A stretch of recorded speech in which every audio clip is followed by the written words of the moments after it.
If you want a Christmas day, I can give. Hello. Today we will cover a very curious type of cancer known as leukemia. In this video, we will cover what it is, the different types, and the treatment pathway for this ailment. So let's get to it. Now, why is it so important to learn about leukemia? Well, between 2017 and 2019, there were around 10,400 new cases of leukemia every year, followed by 4,830 deaths within the same year, according to the Cancer Research UK. The American Cancer Society estimates that around 9,560 people will be diagnosed with CML, which is chronic myeloid leukemia. And this is occurring in the United States, where out of those 9,560 diagnosed, 1,290 of those people will die, with the average age being around 66 years old. Now, this is due to the fact that this specific type of leukemia is more likely to affect older patients. Now, leukemia is the 12th most common type of cancer in the UK, diagnosing 10,300 cases annually, where less than 50% of patients afflicted with this condition will survive 5 years or more. Now, there are two main types of leukemia, acute and chronic, as you can see. Now, the acute leukemia occurs when there is a rapid proliferation of undifferentiated malignant cells, which eventually develop into defective white blood cells. Now, this hinders the work of healthy white blood cells by clogging the production of good ones found within the bone marrow, alongside the prevention of the job of immune defense for these healthy white blood cells. Now, this can lead to an increased rate of infections as the body's immune system is weakened.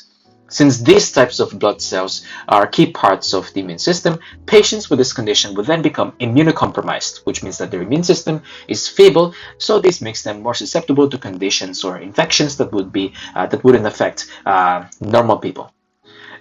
So this affects people of all ages, but it's more common in children and young adults, requiring urgent treatment like radiation therapy, and chemotherapy.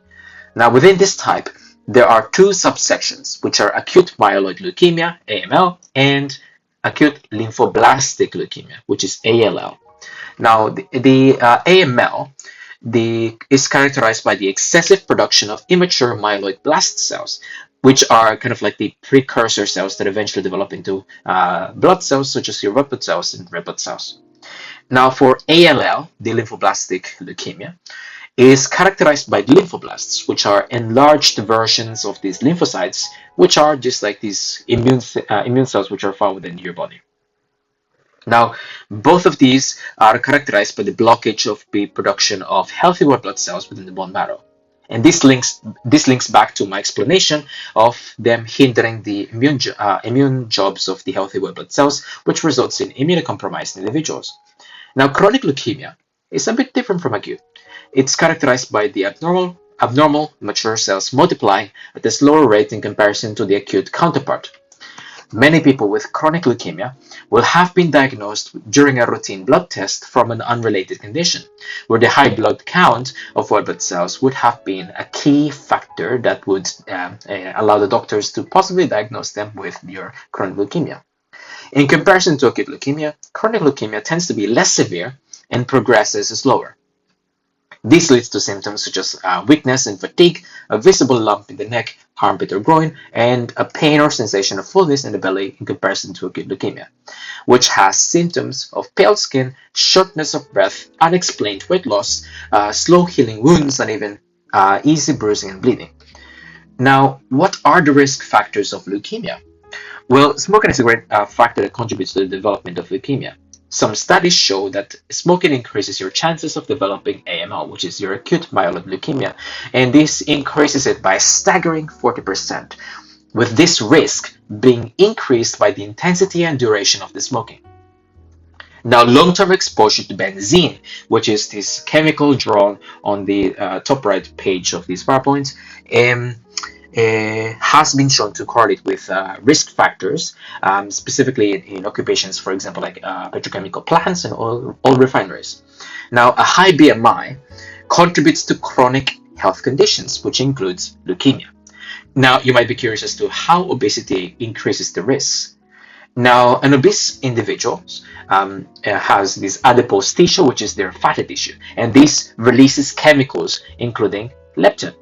Leptin is a protein hormone which is known to cause chronic inflammation, and also releases vascular endothelial growth factors, which is VEGF.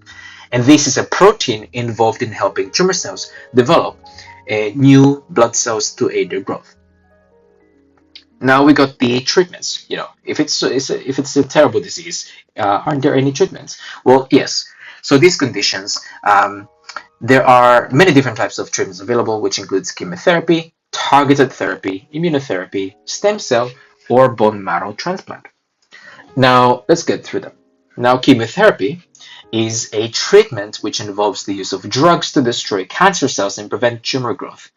This is usually paired with other treatments, for example, radiation therapy or surgery. Now, of course, like many other treatments for cancer, this may have side effects, including diarrhea, fatigue, anemia, which is defined as the low levels of healthy red blood cells to carry your oxygen around your body, which leads to things like weakness and shortness of breath. Also, other symptoms include hair loss, loss of appetite, and a weak immune system. Now, despite these horrid symptoms, they actually are an effective treatment option to get rid of cancer or at least reduce the symptoms it causes. Now we got targeted therapy. Now, fewer side effects compared to chemotherapy. It delivers drugs throughout the body, quite similar to the chemotherapy. However, this targets some specific molecules that lead to cancer growth. And this leads to fewer side effects, hence the treatment journey is much smoother and as fewer immune health cells are harmed. Now, there are two types, which are small molecule drugs and monoclonal antibodies. Now, these small molecule drugs are small enough to enter cells easily. So these are used for targeting things within the cell themselves. Now we got monoclonal antibodies, which are designed in the laboratory with specific shapes to target specific cancer cells in order for them to be easier to be seen by the body's immune system. It kind of like boosts the immune system in a way. In some other types, they attach to cancer cells to prevent them from growing or even killing those cells. Now, immunotherapy is, in simple terms, it involves like drugs that enhances the body's immune system capabilities in order to allow them to fight the cancer themselves. So it's like literally boosting the immune system. Now, some studies show that 15 to 20% of patients show durable, lasting results. So that's a plus. And finally, we got the stem cell transplant. Now, this involves destroying as many leukemia malignant cells as possible and replacing these with healthy stem cells. Now, this procedure usually proceeds after chemotherapy and other treatments. Then, these stem cells are inserted into the bone marrow and they will then produce a healthy blood cells for your recovery. Now, these healthy stem cells can come from the patient itself, and in other cases, they come from a healthy matching donor to avoid rejection by the body. Now, so thank you very much for watching this video, and I hope you enjoyed today's lesson. And check out my previous videos on the human anatomy and physiology. So hope to see you in the next video.